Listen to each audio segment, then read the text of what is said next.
Praise the Lord. இதை பார்த்து கொண்டிருக்கிற செல்வ சீமான்களுக்காக கர்த்தரை துதிக்கிறேன். அன்பு தேவ ஜனங்களே, உங்கள் யாவரையும் சந்திப்பதில் மிகுந்த மகிழ்ச்சி அடைகிறேன். இப்பொழுதுதான் முதல் நீங்கள் இந்த சேனலை பார்க்குறீங்க என்று சொன்னால் நீங்கள் சப்ஸ்கிரைப் பண்ணி வைத்துக் கொள்ளுங்கள். இது கர்த்தருடைய வார்த்தை உங்களை நோக்கி வருகிற சேனல். கர்த்தர் உங்களோடு கூட பேச விரும்புகிற இடம். இதை நீங்கள் பார்க்கிறீர்கள் என்று சொன்னால் ஏதோ எதர்ச்சியாக நீங்கள் பார்க்கல, கர்த்தர் உங்களை பார்க்கும்படியாய், உங்கள் ஆவி ஆத்மா சரீரத்தில் ஒரு பெரிய மாற்றத்தை கொடுக்கும்படியாய் நீங்கள் இதை பார்க்கிறீர்கள். நான் கண்டிப்பாக விசுவாசிக்கிறேன். எதுவும் தற்செயலாய் நிகழ்வதல்ல, எல்லாம் ஒரு தேவனுடைய திட்டத்தின்படியே நடக்கிறது என்று நான் ஆணித்தரமாக விசுவாசிக்கிறேன். அன்பு தேவ பிள்ளைகளே, உங்கள் யாவரோடு கூட இந்த நாளிலே கர்த்தர் உங்களுடைய பெரிய காரியங்களை உங்களோடு கூட நான் பகிர்ந்து கொள்ள விரும்புகிறேன். அவர் செய்ய போகிற பெரிய காரியங்களை குறித்து நாம் தியானிக்க போகிறோம். சீமான்கள் என்று உங்களை முதல்ல சொன்னேன், செல்வ சீமான்கள். ஆமாங்க, உங்களை என்னையும் கர்த்தர் பார்த்து சொல்றாரு, நீங்கள் எல்லாம் சீமான்களாய் வாழும்படியாய் அழைக்கப்பட்டவர்கள், ஆசீர்வாதமாய் வாழும்படியாய் கர்த்தர் உங்களையும் என்னையும் அழைத்திருக்கிறார். ஆமென். எத்தனை பேர் ஆமென் சொல்றீங்க? ஆமென். கர்த்தர் நல்லவர். ஆசீர்வாதத்தை கர்த்தர் கொடுக்கிறார். ஆசீர்வாதங்கள் கர்த்தரிடத்திலிருந்து வருகிறது. ஆமென் சொல்லுங்களேன். ஆமென். அநேக நேரங்களில் நம்ம புலம்புறோம், என் வாழ்க்கையில் அது நடக்கலை, இது வரலை, அது கிடைக்க மாட்டேங்குது, பணம் என் வாழ்க்கையில் தங்கவே மாட்டேங்குது. அன்னைக்கு ஒரு சிஸ்டர் சொல்கிறாங்க, வீட்லேயே தங்காத தங்கத்துக்கு தங்கம்னு வேறு வச்சிருக்கிறாங்க பாஸ்டர் அப்படின்னு சொல்கிறாங்க. கேட்கும்போது விளையாட்டாக வியப்பாக இருக்குது. ஆனால் அவங்க இருதயத்தில் இருந்து ரொம்ப கடினத்தோடு அவங்க சொல்கிறது கேட்க முடிந்தது. கவனிங்க, இருதயத்தில் அநேகருடைய விருப்பம் என்னென்னா, நான் நல்லா இருக்கணும், ஆசீர்வாதமாக இருக்கணும், நல்லது தான், ஆசீர்வாதமாக இருக்கணும் தான். ஆனால் சில நேரங்களில் சில காரியங்களில் நம்ம சற்று தவறி விடுகிறோம். அதுதான் நம்முடைய ஆசீர்வாதத்துக்கு குறைச்சலாக இருக்குது. இந்த நாளில் கர்த்தர் உங்களோட அந்த குறைவை நிறைவாக்குகிற வார்த்தையை சொல்ல போகிறார். நீங்க செல்வ சீமானாய் மாற போறீங்க. ஆமேன் சொல்லுங்க. ஆமேன். அப்படி சொல்லும் பொழுது அப்படியே ஆக கடவுள் நீ சொல்ல சொல்ல ஆண்டவர் அந்த வார்த்தையை அங்கீகரிக்கிறார். உங்க இருதயமும் அதை அங்கீகரிக்கிறது. ஆமேன். ஆமேன். கர்த்தர் நல்லவர். எப்படி சொல்றேன் அப்படின்னா வாசிக்கலாமா? ஆகாய் 2ஆம் அதிகாரம் 8ஆம் வசனம். இதுல ஒரு அழகான வசனத்தை ஆண்டவர் கொடுத்திருக்கிறார். என்ன வசனம்? வெள்ளியும் பொன்னும் கர்த்தருடையது. ஆமேன். எல்லாம் ஒரு சாமின்னு சொல்லுவோமா? ஆமே. ஆமே. வெள்ளியும் பொன்னும் கர்த்தருடையது, அதை கர்த்தர் எனக்கு கொடுக்கிறவராக இருக்கிறார். சொல்லுங்க, நான் அதை சுதந்தரிப்பேன். ஆமேன். ஏன்னா பூமியின் நிறைவும் கர்த்தருடையதுங்க. வெள்ளியும் பொன்னும் கர்த்தருடையது. இந்த அண்ட சராசரங்களையும் தேவன் ஒருவரே உருவாக்கினார். அப்போ நம்ம ஏன் வறுமையில் இருக்கிறோம்? அவ்வளவு பெரிய தேவன் நம்முடைய தேவன், ஆனால் நாம் ஏன் வறுமையில் இருக்கிறோம்? கவனிங்க, தேவனை விட்டு பிரியும் பொழுது, தேவனை விட்டு நாம் தூர போகும் பொழுது, இளையகுமாரன் ஐஸ்வர்யவான், இளையகுமாரன் பணக்காரன், இளையகுமாரன் அவனுடைய குறித்து வேதம் சொல்கிறது, ஆஸ்திகளை பிரித்து கொண்டு போகிற அளவுக்கு அவனுக்கு ஆஸ்தி இருக்கிறது. அவன் தகப்பன் ஆசீர்வாதமாக இருக்கிறான். அவனுடைய தகப்பனுடைய செல்வம் மிகுதியா இருக்கிறது. ஆனா இளையகுமாரன் தகப்பனை விட்டு ஆஸ்தியை பிரிச்சுட்டு கொஞ்சம் கொஞ்சமா தூர போக ஆரம்பிச்சான்.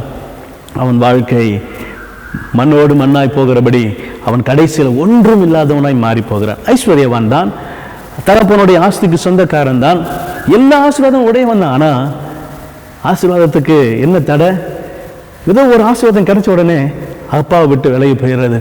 அநேக நேரங்களில் நாம் செய்கிற பெரிய தவறு இதுதாங்க. ஒரு ஆசீர்வாதம் கிடைச்ச உடனே, ஒரு சின்ன ஆசீர்வாதம் கிடைச்ச உடனே அந்த ஆசீர்வாதத்தில் திருப்தி ஆகிறோம், அதுலயே நின்று விடுகிறோம். ஆண்டவர் சொல்றார், இல்லப்பா, பூமி அது நிறைவு என்னுடையது. நீ எவ்வளவுக்கு எவ்வளவு ஏறினாலும் அவ்வளவுக்கு அவ்வளவு உன்னை உயர்த்த நான் போதுமானவரா இருக்கிறேன். எனக்காக என்னுடைய ஏழ்மை, என்னுடைய கஷ்டங்கள் மாறும்படியா, என்னுடைய தரித்திரம் நீங்கும்படியா அவர் சிலுவையில் எனக்காக ஏழ்மையானார் என்று வேதம் சொல்லுகிறது. அந்த ஏழ்மை எதற்காக? அவர் எதுக்கு ஏழ்மையாகணும்? நீங்களும் நானும் ஆசீர்வாதமா செழிப்பா இருப்பதற்காக தாங்க அவர் தன்னுடைய ஜீவனையே கொடுத்தார். என்னுடைய சாபங்கள் பாவங்கள் நீங்கும்படியா தன் ஜீவனையே கொடுத்தார். அந்த பாவங்கள் சாபங்கள் ஏன் நீங்கணும்? நான் ஆசீர்வாதமா இருக்கணுன்றதுக்கு தானே. ஆமென். இந்த நாளிலே ஆண்டவர் உங்களோடு கூட பேசுகிறார். இதை கேட்டுக்கொண்டிருக்கிற செல்வ சீமான்களே, நீங்க எல்லாருமே இந்த நாளிலிருந்து ஆசீர்வாதத்துக்கு பங்குள்ளவர்களை மாற போறீங்க. ஆமென் சொல்லுங்களேன். ஆமென். கர்த்தர் நம்மை அதற்காக தான் அழைத்திருக்கிறார். ஆமென். இஸ்ரவேல் ஜனங்களை பார்க்கும் பொழுது இந்த ஜனம் பெரிய ஜனம், இது பெரிய கூட்டம், இந்த கூட்டத்துக்கு முன்பதாக நிற்க முடியாது அப்படின்னு எல்லா ராஜ்யங்களும் கலங்கத்தக்கதாய் காரியங்களை கர்த்தர் எவ்வளவு அழகா நிறைவேற்றி நடத்தினா தெரியுமா? சிறு கூட்டமா பெருங்கூட்டமா இல்லை, பலன் உள்ளவனுக்காகிலும் பலன் அற்றவனுக்காகிலும் உதவி செய்கிறவர் கர்த்தர் தாங்க, உயர்த்துகிறவர் கர்த்தர் தான். அவர் சமூகத்தில் வருகிற உங்களை என்னையும் கர்த்தர் நிச்சயம் உயர்த்துவார். ஆமேன் சொல்லுங்களேன். ஆமேன். கர்த்தர் உயர்த்த போதுமானவராக இருக்கிறார். உங்கள் இருதயத்தை கர்த்தருக்கு கொடுக்க உங்கள் இருதயம் ஆயத்தமாக இருக்கிறதா? உங்கள் இருதயத்தில் ஆமாம் ஒருவேளை நம்ம தவறிட்டோம், ஆண்டவர் சமூகத்தில் மீண்டும் சேர உங்கள் இருதயம் ஆயத்தமாகிறதா? இந்த நாளிலே இதை பார்த்து கொண்டு இருக்கிற உங்கள் வாழ்க்கையில் கர்த்தர் உங்கள் வாழ்க்கையில் இருக்கிற எல்லா தரித்திரங்களையும், எல்லா குறைவுகளையும், எல்லா பிரச்சனைகளையும், எல்லா கடன்களையும் ஆண்டவர் நீக்கி போட விரும்புகிறார். உங்கள் இருதயத்தில் எந்த குறித்தும் கவலைப்படாதீங்க. இன்னொரு வசனம் எப்படியாய் சொல்லுகிறது, ஆபிரகாமை குறித்து சொல்லுகிறது. ஆதியாகமம் 13ஆம் அதிகாரத்தில் நீங்கள் வாசித்து பாருங்க. 13:2 சொல்லுகிறது, ஆபிரகாம் சீமானாய் வாழ்ந்தாராம். அவன் வாழ்க்கை செல்வ செழிப்போடு இருந்தது. அவனுடைய ஆசீர்வாதம் பூமி தாங்கக்கூடாது இருந்தது. நம்முடைய தகப்பன் அப்படித்தான் கொடுக்க விரும்புகிறார். ஆபிரகாமுக்கு மட்டும் இல்லைங்க, உங்களுக்கும் தான். உங்க குடும்பத்துக்கு உங்களுடைய எல்லா வாழ்க்கையின் ஆசீர்வாதங்களையும் அவர் கொடுக்க ஆயத்தமா இருக்கிறார். ஆபிரகாமுக்கு கொடுத்தவர் நமக்கு கொடுக்காம இருப்பாரா? நீங்கள் நானும் ஆபிரகாமின் சந்ததி தானே, நீங்கள் நானும் ஆண்டவருடைய பிள்ளைகள் தானே. அப்போ அவருடைய பிள்ளைகளுக்கு அவர் கொடுக்காம இருப்பது எவ்வளவு நம்ம எப்படி யோசிக்கிறோம் பாருங்களேன். ஆண்டவர் அவங்களுக்கு தான் கொடுப்பாரு, ஆண்டவர் அவங்களை மட்டும் ஆசீர்வதிக்கிறாரு, ஆண்டவர் அந்த குடும்பத்தை மட்டும் உயர்த்துறாரு, ஆண்டவர் இப்போதான் சர்ச்சுக்கு வந்தாங்க இந்த குடும்பத்தை உயர்த்துறாரு, இவங்க வாழ்க்கை ஆசீர்வாதமா இருக்கு, இவங்க தொழில் பெருகுது. அப்படி இல்லைங்க. உண்மையா தேர்ற எல்லார் வாழ்க்கையிலும் நடக்கும். உண்மையா ஆண்டவரை நோக்கி பார்க்குற எல்லா வாழ்க்கையிலும் கொடுப்பார். உங்க வாழ்க்கையில கொடுக்க மாட்டான்னு நினைக்கிறீங்களா? நிச்சயம் கொடுப்பார். நீங்க விசுவாசிக்கணும், ஆண்டவரை சார்ந்து கொள்ளணும், கர்த்தரை ஃபாலோ பண்ணணும், கர்த்தரை உறுதியா பிடிச்சு கொள்ளணும். எந்த துன்பங்கள் எந்த குறை நேரம் வந்தாலும் ஆண்டவர் சமூகத்துல உண்மையா காத்திருப்பேன் என்று சொன்னா ஆண்டவர் சொல்றாரு, உன்னுடைய நிலைமையை நான் அறிந்திருக்கிறேன், உன் விசுவாசத்தை அறிந்திருக்கிறேன், உன்னுடைய காத்திருத்தலை அறிந்திருக்கிறேன், எனக்காய் காத்திருந்ததை அறிந்திருக்கிறேன். ஏசாயா சொல்லுகிறது, கர்த்தருக்கு காத்திருக்கிறது புது பலன் அடைவார்கள். அது என்ன புது பலன்? ஏற்கனவே இருந்த பலன் இல்லையா? புது பலனா? அப்படின்னா என்ன? ஒரு புதிய ஆசீர்வாதம் அதோடு கூட சேர்ந்து போனஸோட கொடுக்கிறவர் நம்ம ஆண்டவர். ஆமேன்னு சொல்லுங்களேன். போனஸ் யாரும் வேணான்னு சொல்லுவோமா? கண்டிப்பா சொல்ல மாட்டோம். ஏன்னா நம்முடைய ஆண்டவர் ஆசீர்வதிக்கிறவர். இஸ்ரவேலை ஆசீர்வதிப்பதே எனக்கு பிரியம். உங்களை ஆசீர்வதிப்பது தான் கர்த்தருக்கு பிரியம். உங்களை உயர்த்துவது தான் கர்த்தருக்கு பிரியம்.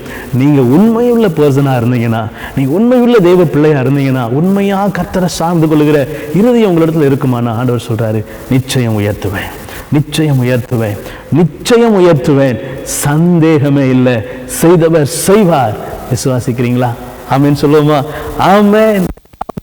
கர்த்தர் நல்லவர். உங்க வாழ்க்கையில் பெரிய காரியங்களை செய்ய நான் உங்களுக்காக ஜெபிக்க போகிறேன். உங்களுடைய யோசனைகள் எல்லாம் இப்போ எல்லாம் ஒருமுகப்படுத்துங்க. ஆண்டவரே, ஏதாவது நான் தவறு இருப்பேனால், ஏதாவது பிரச்சனைகளை நான் உமக்கு தெரியாத காரியங்களில் ஈடுபட்டு இருப்பேன் என்று சொன்னால், அது ஒருவேளை என் வாழ்க்கையில் பிரச்சனையா இருக்குமானா, அதை நான் தெரியாமலே இருப்பேன்னா, அது என் சிந்தைக்கு எட்டாது இருக்குமானா, ஒரு விஷயம் நான் மன்னிங்க.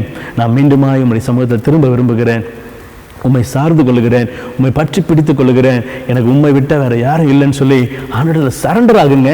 கர்த்தர் உங்களை உயர்த்திடுவார். ஜெபம் பண்ணுவோமா? தெரிந்தும் தெரியாமலும் செய்த பாவங்களுக்காக மன்னிப்பு கேளுங்க. ஐஸ்வர்யத்தை பெற்றுக்கொள்வதற்கு இரக்கம் உள்ளவன் பாக்கியவான், அவன் இரக்கம் பெறுவான் என்று வேதம் சொல்லுகிறது.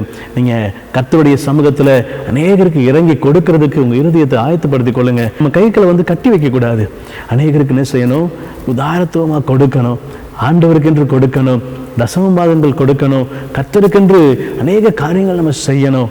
அப்பதான் நம்ம வாழ்க்கையில் இருக்கிற ஆசீர்வாதங்கள் தடைகள்லாம் என்ன செய்யுமா? விலகுமா? ஆமென். பொருத்தனைகளை செலுத்தி ஒரு வேளை மறந்துருக்கிறீங்களா? யோசித்து பாருங்க. நம்ம ஜெபிக்க போகிறோம்.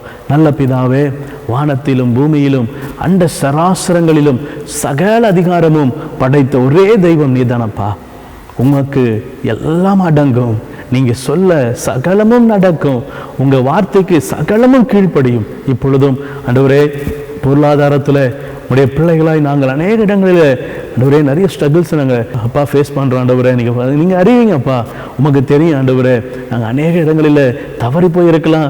ஆண்டவரே, அறிந்தும் அறியாமலும் அநேக காரியங்கள் நாங்கள் செய்திருக்கலாம். எங்களை ஒரு விஷயம் மன்னிச்சிருங்கப்பா. ஆண்டவரே, இந்த பொருளாதார தடைகள், எல்லா தடைகள் இயேசுவின் நாமத்தில் அகன்று போவதாக. அப்பா, உம்மை நோக்கி கெஞ்சுகிற, உம்மை நோக்கி பார்க்கிற உடைய பிள்ளைகளுடைய வாழ்க்கையில இருக்கிற எல்லா குறைகளும் நிறைவாய் மாறும்படியாய் ஜெபிக்கிறேன். நீர் நிறைவாய் மாற்றுகிற கர்த்தர். அப்பா, உம்மால் ஆகும் ஆண்டவரே. உடைய பிள்ளைகளுமை நோக்கி பார்க்கும் பொழுது அவரை நோக்கி பார்க்கிற யாவருக்கும் அவர் ஐஸ்வர்ய சம்பன்னராக இருக்கிறீர் ஆண்டவரே. நோக்கி பார்க்கிற அருமையான உடைய பிள்ளைகளுடைய வாழ்க்கையில ஆண்டவரே மாறுதலை கொடுக்கிற ஐஸ்வர்ய சம்பன்னராய் நீர் இருப்பீராக ஆண்டவரே. இன்னொரு வசனம் எதாவது சொல்லப்பட்டிருக்கிறது, நாம் ஆசீர்வதிக்கிற ஆசீர்வாதத்தின் பாத்திரம் கிறிஸ்துவின் ரத்தத்துக்குள்ளே ஐக்கியமா இருக்கிறது அல்லவா ஆண்டவரே. எங்க ஆசீர்வாதங்கள் எல்லாம் உங்க ரத்தத்துல தான் இருந்தா ஆண்டவரே வருகிறதப்பா. சிலுவையில் எங்களுக்காக சிந்தின அந்த ரத்தம் ஆண்டவரே இவருடைய எல்லா ஆசீர்வாத தடைகளையும் உடைத்தெறிந்து ஜெபிக்கிறேன் ஆண்டவரே. உடைத்தெறியும்படியாய் உம்முடைய வல்லமை இப்பொழுது இறங்கட்டும் இறங்கட்டும் ஆண்டவரே. எல்லா பிரச்சனைகளையும் இப்பொழுது எல்லா ஆண்டவரே மலை போல இருக்கிற காரியங்கள் எல்லாம் அப்பா இப்பொழுது தரை மட்டமாய் உடையும்படியாய் ஜெபிக்கிறேன் ஐயா ஆண்டவரே. உம்முடைய பிள்ளைகள் ஒரு நாளும் கீழாகாதபடி மேலாவதற்காய் நீர் எல்லாவற்றையும் செய்து வைத்திருக்கிறீங்க. ஒருவேளை நாங்கள் தாழ்ச்சி அறிந்திருப்போமானால் இந்த நாள் இப்பொழுது அது மாறுவதாக, அதை மாற்றுவீராக. உம்மால் கூடும் அப்பா. உங்களுடைய பிள்ளைகளுடைய ஆண்டவரே கட்டி வைத்திருக்கிற பொருளாதாரத்தை தடை செய்து வைத்திருக்கிற ஐஸ்வர்யத்தை தடை செய்து வைத்திருக்கிற எல்லா தடைகளும் விலகி போய் என்று கட்டளை கொடுத்து ஜெபிக்கிறேன். இந்த நாளிலிருந்து இவர்களை நீர் செல்வ சீமானாய் மாற்றினதுக்காக நன்றி சொல்லுகிறேன். இரத்த கோட்டைகளை மறைத்துக் கொள்ளுங்க, ஆசீர்வதிங்க. இயேசு கிறிஸ்துவின் நாமத்தில் நல்ல பிதாவே, ஆமென் ஆமென் ஆமென். Praise the Lord. உங்க வாழ்க்கையில ஆண்டவர் விடுதலையை அனுப்பிட்டார். உங்க வாழ்க்கையில எல்லா பொருளாதார தடைகளை நீக்கிட்டார். இனி நீங்க சொல்லுங்க, நான் செல்வ சீமான். ஆமென். நீங்க ஆசீர்வதிக்கப்பட்டவர்கள், நீங்கள் ஆசீர்வாதமான ஜனம். கர்த்தர் உங்களை ஆசீர்வதிப்பாராக. நீங்கள் தொடர்ந்து வார்த்தைகளை கேட்பதற்கு என்னுடைய சேனலை நீங்கள் சப்ஸ்கிரைப் பண்ணி வைத்துக் கொள்ளுங்க. உங்களோடு கூட நான் மிகவும் சம்பாஷணை பண்ண ஆண்டோடைய வார்த்தையை கொண்டு வர ஆவலாக இருக்கிறோம். கர்த்தர் உங்களை, உங்கள் குடும்பங்களை, தொழிலை ஆசீர்வதிப்பாராக. God bless you. Praise the Lord.